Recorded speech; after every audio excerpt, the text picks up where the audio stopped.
is it here? Maybe I can show some of the chocolates of what you're talking about. Sure. The apple banana, using Hawaii grown apple banana. Apple bananas, yeah, roasted, caramelized, lilikoi. I use the coffee, of course, the magnets. So local grown Hawaii coffee. And local grown pineapple? Do you have pineapple? Yeah. You have a co-orange, which is a very unique, it's a caramel, but you know, it's something, it takes a lot of work to make it. And we have all different fillings for the kids as well as the adults. You know, we've got some liquor chocolates, which everybody likes also.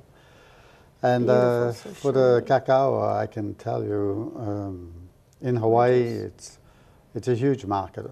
And what's different with Hawaii, I would say, would be it has its own niche to make a Grand Cru chocolate. Once you get into the Grand Cru, you really distance yourself in quality. What is Grand Cru? Well, Grand Cru would be more like these are really small crops. They're taken care of really well. It's not looking for the major volumes in production. And then they control, and then they can massage to work the beans and the drying, the fermentation. Because you can fermentate a lot of beans from around the world and then drying, but they don't all have the same taste. And the soil in Hawaii is quite unique for this. Is that right? I mean, I've been traveling around the world, and I can tell you, Hawaii has incredible ingredients growing here. I did a comparison on the other side of the world. Hawaii is so far ahead.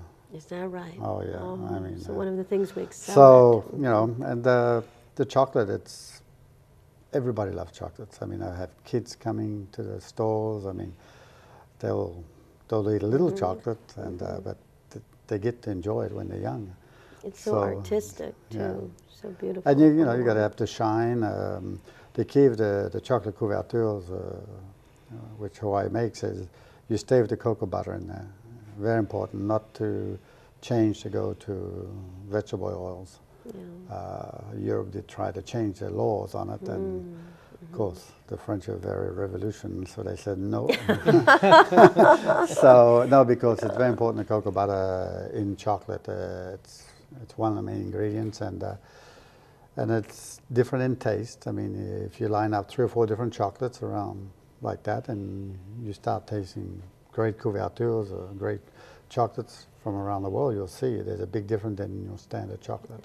And what I noticed, you know, when I went to a chocolate conference in New York City, Philippe, is that this is not this, you know, it's such a different concept. Maybe it's closer to wine in the sense as a metaphor rather than coffee in its retail, is that there are wines that are very, as you say, Grand Cru, and then there are the other ones that maybe are more so common. This is an art piece. This is unique. This is unique, taste-wise. This is special. Connoisseur. I'm wishing Hawaii will put at least 200,000 acres. Okay. And I would like to see them in all the islands.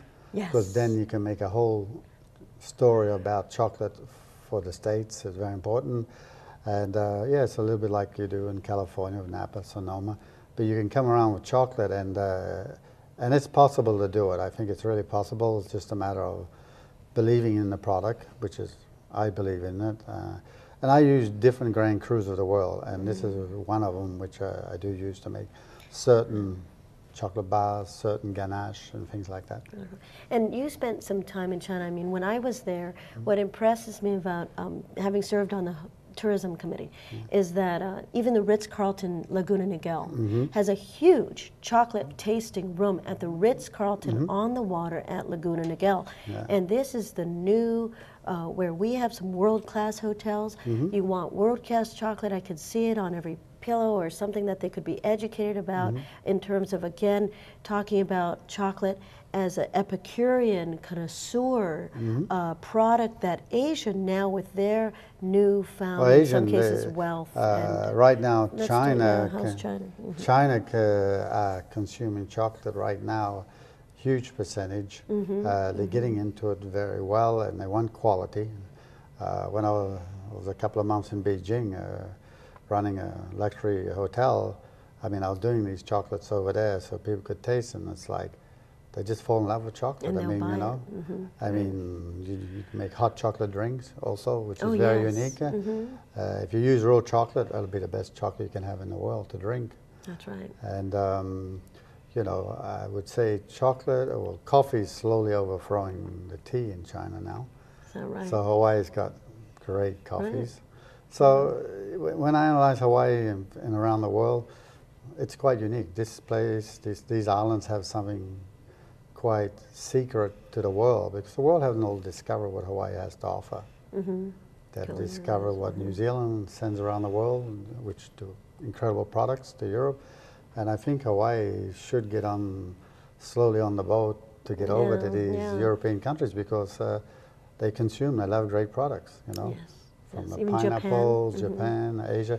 Asia's more closer, but chocolate, there'll always be a huge market. That's why 200,000 acres is really little. Mike, you gotta start putting trees in there. Just give me the money. No, because no one will refuse high quality chocolate. That's right. No, It's such a I mean, perfect gift. I've taken beans from Hawaii to France several years ago, and they wanted several tons, and I said, we don't have several tons yet. So I know the famous chocolate confectionery in Lyon, which is one of the #1 top 10 of France, and he was like, why can't you send them? I said, there's not enough right now. That's but, right, rarest chocolate in the But if we world. can use all the islands, it'll be very unique, because there'll be a different taste of chocolate on each island. It's That's like very true. Coffee. Yeah. Just That's like very coffee, true. right? That's very true. Same system, you know. Yeah, well, do you mind if I read a little bit from an article that was sent to me? And it was interesting because, like I said, I went to New York and I saw some of what foodies from around the world, food experts from around the world were invited, and they talked about the incredible demand for chocolate in Asia. And I know Japan's always enjoyed high-end chocolate, high-end. So that's a market. But also now that China is involved, and we know that Governor is going up to Shanghai for the Shanghai Expo this summer, and I know we're opening up a Hawaii store, right? So I mean, we're going to definitely have some Hawaiian chocolate. No question about it. Good, No question. fantastic. I'll be very happy to show what Hawaii has to offer. Here we go. And chocolate may be good for the heart. Here we go. It says they found people who had an average of 6 grams of chocolate a day, about 1 square of chocolate, had a 39% lower risk of heart attack or stroke. The study will be published today in the European Heart Journal. So it sounds a lot like wine, Philippe. See, I have over 100 grams, so you're going to live forever. Yeah, and the name of the game, when it's all said and done, is quality. We're really selling aloha with this. Yes. I might add that our Hawaiian chocolate recently won a gold medal. The milk chocolate won a gold medal at the Chocolate Salon Awards in San Francisco. I didn't even know. You're holding out on me, Mike. And we had sent I some believe it. up to the London Academy of Chocolate last summer, which is sort of a snobby panel of evaluators, and they were absolutely intrigued with Hawaiian chocolate. There you go. They couldn't get over it. So it's out there and ready to be introduced to the world.